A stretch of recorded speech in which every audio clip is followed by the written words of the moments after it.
Hi guys, welcome to my channel. আমাদের এখানে অনেক বৃষ্টি হয়েছে, বন্যা হয়ে গেছে, রাস্তায় জল দেখা যাচ্ছে। নিচে যাচ্ছি, গ্রাউন্ড ফ্লোরে অনেক বেশি জল।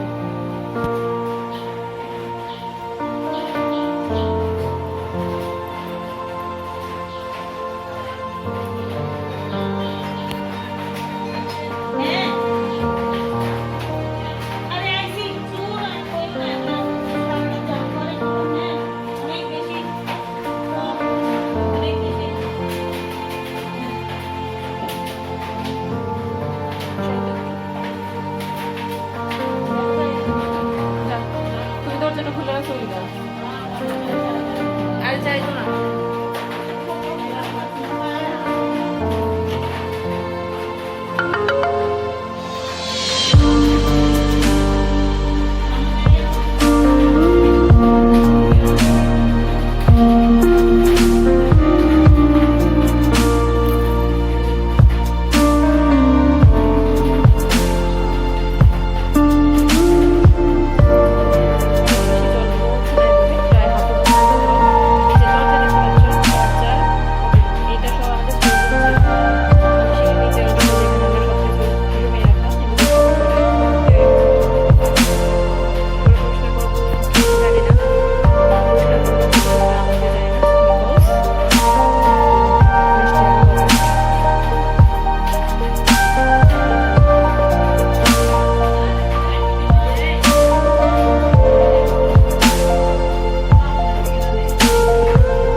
এখানে আগে একটা পুকুর ছিল, সেটা জল দিয়ে জলে ভর্তি হয়ে গেছে।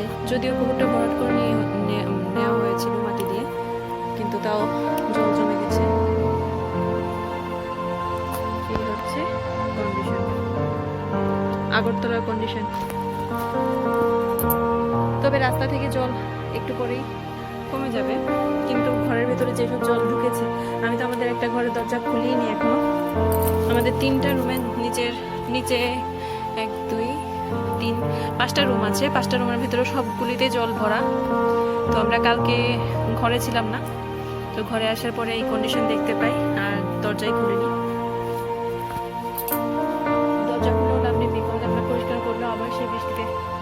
আবার জল ঢুকবে। আর পরিষ্কার করছিলাম, কিছুটা পরিষ্কার করেওছিলাম, প্রায় 1%, কিন্তু কিছুই লাভ হয়নি। মানে সমুদ্র থেকে 1-2 মগ জল নিয়ে গেলে যতটুকু পরিষ্কার হয় এতটুকু হয়েছিল। সব দিকে বন্ধ, তো জল যাওয়ারও জায়গা পাচ্ছে না। এই হচ্ছে আজকে আমার একটা ছোট্ট আপডেট। ইউজুয়ালি আমি এভাবে ঘরের ব্লগ দিই না, কিন্তু অবস্থাটা আজকে মনে করলাম যে তোমাদের সঙ্গে শেয়ার করি। আর আমার চ্যানেলকে সাবস্ক্রাইব করো, পূর্ণশ্রীজ অরা। আর এটা হচ্ছে আমাদের ঠাকুর ঘর, ছাদের উপরে। একদিন দেখাবো, হোম ট্যুর করব। আর পূর্ণশ্রীজ অরাকে সাবস্ক্রাইব করো, আর পাশে থাকা বেল আইকনটা প্রেস করে দিও। যদি ভালো লাগে লাইক করো, আর সবার জন্য প্রে করো যে যাদের, আমরা তো তবু ঘরে জল ঢোকার ফলেও উপরে আছি বা ঠিক আছি, অনেকে আছে অনেকের ঘরের অনেক কিছু চলে গেছে, জল আমারও ভিজে গেছে, বই ভিজে গেছে, অনেক জিনিসপত্র ভিজে গেছে।